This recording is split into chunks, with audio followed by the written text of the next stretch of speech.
This is the Your Sports Resource Podcast, where each week you'll learn actionable strategies that you can implement so the operations of your club support your coaching staff and the direction of your organization. We are committed to excellence in youth sports leadership. Let's get started. Hello, everyone. It's Renata here from Your Sports Resource Podcast. Welcome to today's episode. Today, I'm going to talk about something that means a lot to me. And it means a lot to me because it's actually the beginning of where sports leadership takes control of the business. So in the next two episodes, I'm going to talk about a shift in perception or mindset. Are you just a parent volunteer or are you a business leader? And are you just a coach or are you a business leader, right? Those statements kind of sound condescending, but it's an honest question. And one that I repeat often to my clients when we're kind of stuck in that circle of yeah, buts and if onlys, right? Or when they are hyper focused on a small subset of families instead of the broader organization, right? So I always tend to ask them, are you a parent volunteer or are you a business leader? Are you a coach or are you a business leader? Okay. So yeah, common sense when trying to work through things, but I would venture to say that the majority of clubs don't lead from that perspective, right? I'm a business leader perspective. It's always I'm just a whatever and I'm trying my best, right? I'm only a coach and I'm trying my best. Okay. Really, to quote my grandmother, gives me agita. So what I want to do in today's episode is really just work through these statements logically and hopefully get you to start viewing things a bit differently. I'm going to go through the basics, so to speak, and then I want to talk to you about as if you're running a small business owner, and then if you're a growing business owner or emerging business owner. And hopefully this will help you and your leadership team put things in a bit more perspective. Okay. And if not, or if you feel like you need more help, please write me info@yoursportsresource.com. And, let's just give it a good conversation if I confuse you more than I help you. All right. So let's just get into this. So let's start with the easy stuff. You've no doubt have filed paperwork with the Secretary of State in your state claiming that you are a business. Okay. You employ people, whether it's just yourself or 40 others. You provide a service and you take money for it. You exchange money for it. You engage in practices and efforts so you can serve your membership. Like you have a website, you collect money online, you time track employees. You have these things that help you run your business, right? Lastly, you file all of your compliance paperwork, whether it's to your governing body like USA Swimming, USA Soccer, whatever that may be, or to the state or the IRS, right? So all of these things right here simply state that you are a business. You are not just some kid's sports club. Even if you're a nonprofit, you are still a business. And this is another area where I find really odd. People, more times than not, often equate a nonprofit as somehow less than a traditional business. It's really weird, right? No, it's not less than. It just means that how you conduct your business is different, right? It's still a business. There are still compliance expectations, right? So if you are a business, then you must lead and run it like a business, not like some side hustle. Not like, gosh, I just hope for the best and hope that things fall into place. No, I don't want you to go in that direction, right? You are a business in a community where parents trust you and trust that you will provide them and their children with the service of learning a sport, how to be a good sport, where their kids can interact with each other, other children, right? Build bonds, learn responsibility, and become positive young adults. And yeah, coaching is part of that, but it's not all. It's how you effectively run your business as a business. Because if you can't run your business effectively, then how will you attract the best coaches and keep them and train them? How can you provide them opportunities and benefits so they'll want to stay and build a great culture? How will you hold them accountable to the quality of their delivery? How will you ensure everyone is responsible for their role? How will you attract and retain members? How will you be a force in the community? How will you be the club that parents tell other parents that they should join? They'll talk to them and say, that's because, hey, I want you to join this club because the coaches are awesome. They know what they're doing. The kids love them. They're really professional. They have a passion for what they do. And it all shows on and off the field or in and out of the pool, however you want to say it, right? If you can't run your business efficiently, then how will you have a seamless onboarding of new staff and new membership? How will you pay your people accurately and timely? How do you collect dues accurately and timely? That one throws me for a loop all the time, that there's so many clubs out there that are so inefficient on the simplest of things like collecting money. How will you manage your volunteers so they don't run away screaming but come back for more, right? We don't want them running away screaming. We want them coming back for more and even recruit other volunteers. If you can't build relationships like a business leader, then how will you be top of mind for community leaders, other business owners, and stakeholders? If you haven't worked hard on your relationship, who's going to tell you or help you if a competing team is moving in? Who will notify you if the city or the school or whomever that where you use their facility, that they're going to close it and you depend on that? So if you haven't built those relationships, you won't get advance notice. You'll get a notice after the decision's already made.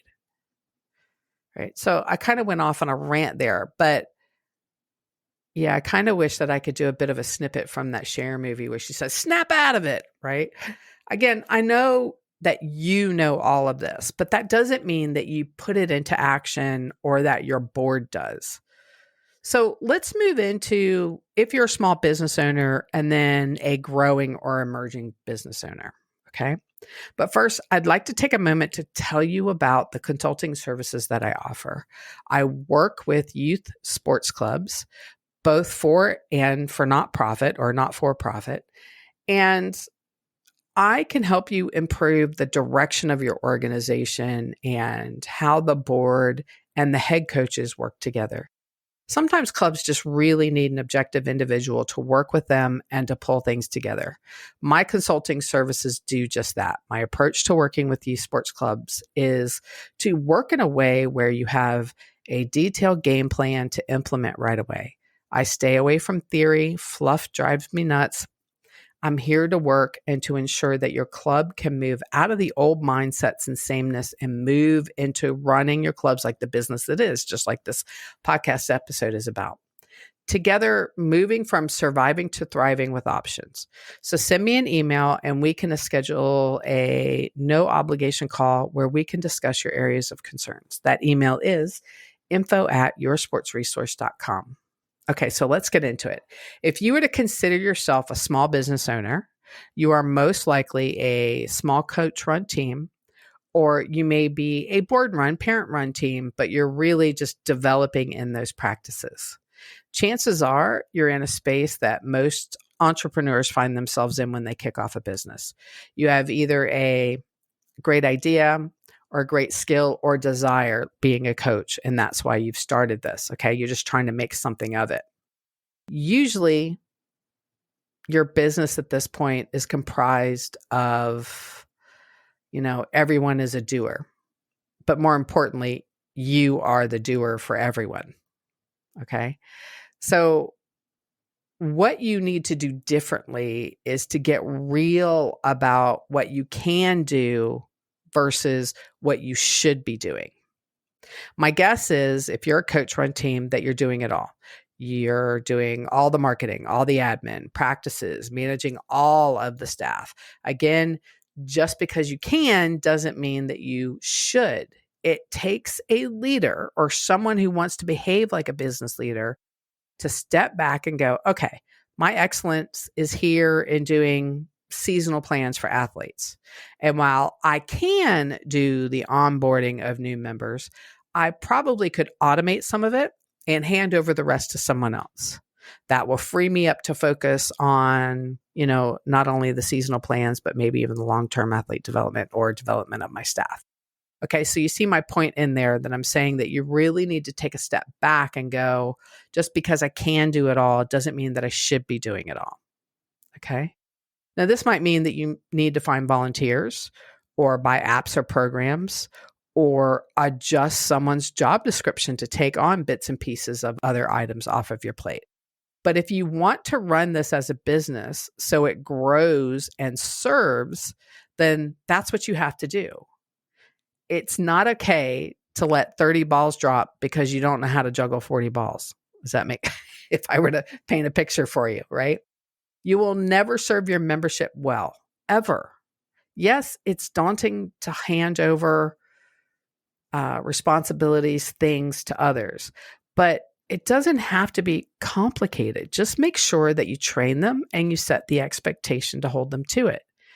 It is not just easier if you do it yourself. That's another phrase that I feel like I might slap people if I hear one more time. I don't care how delusional you are. It is not just easier if you do it yourself. It may seem that way or feel that way, and the handover and the training and them learning that process might take longer. But in the long run, it allows you freedom to focus on the areas that you should be focusing on. So that's a big crock to say it's just easier if you do it yourself.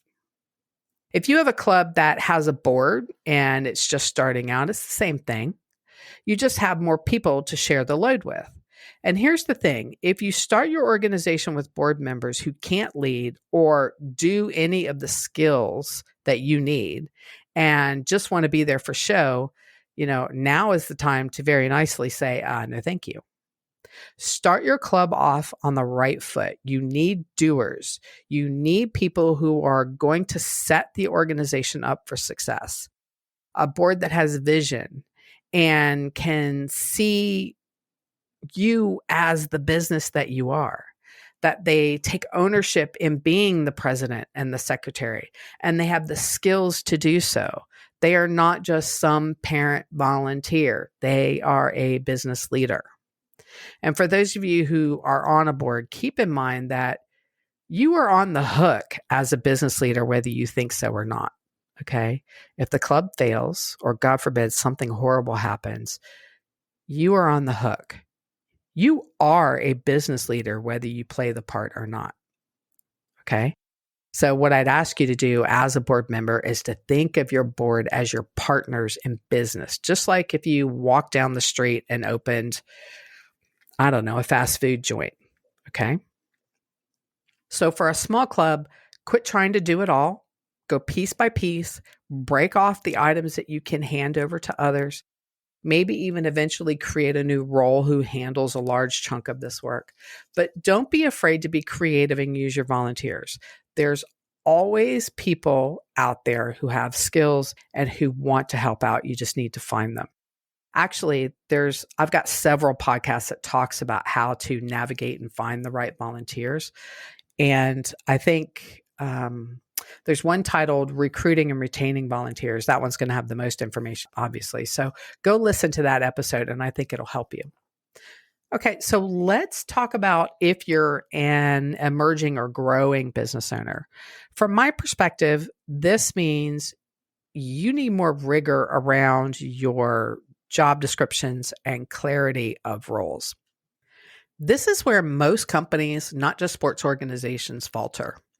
When there is a lack of clarity around roles and responsibilities, you create inefficiencies, problems over the silliest of things, and usually at least one person who doesn't take ownership.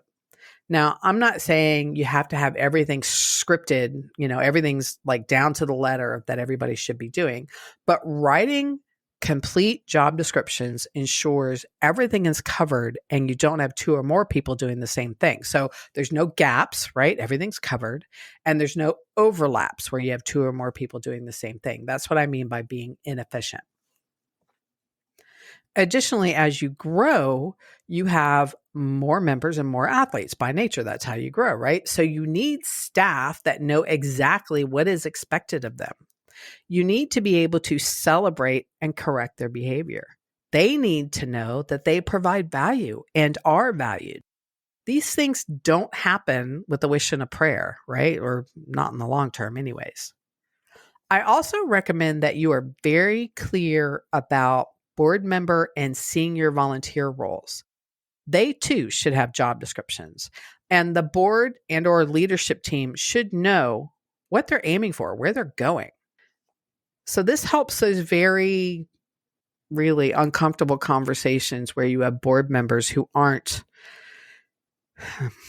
necessarily volunteering to be of service. They are volunteering for their own motives, okay? So if you lay out the expectations, the job description, so to speak, then, and they still sign up, then, it's much easier for you to move them along because they are not delivering to expectation. They are not delivering to what they've signed up to do. Now, this is truly treating your business like the business that it is. How will you get that new field or new pool if you don't have proper planning? How can you ensure that your books are accurate and that you're making well-informed decisions if you don't have a true picture of your finances, right? Your budget and your forecast to spend and your actuals, all those reports. How do you know that you're making good decisions? How can you expect to show up at a competition focused on the competition if you're exhausted by the administration of it before you even arrive, right?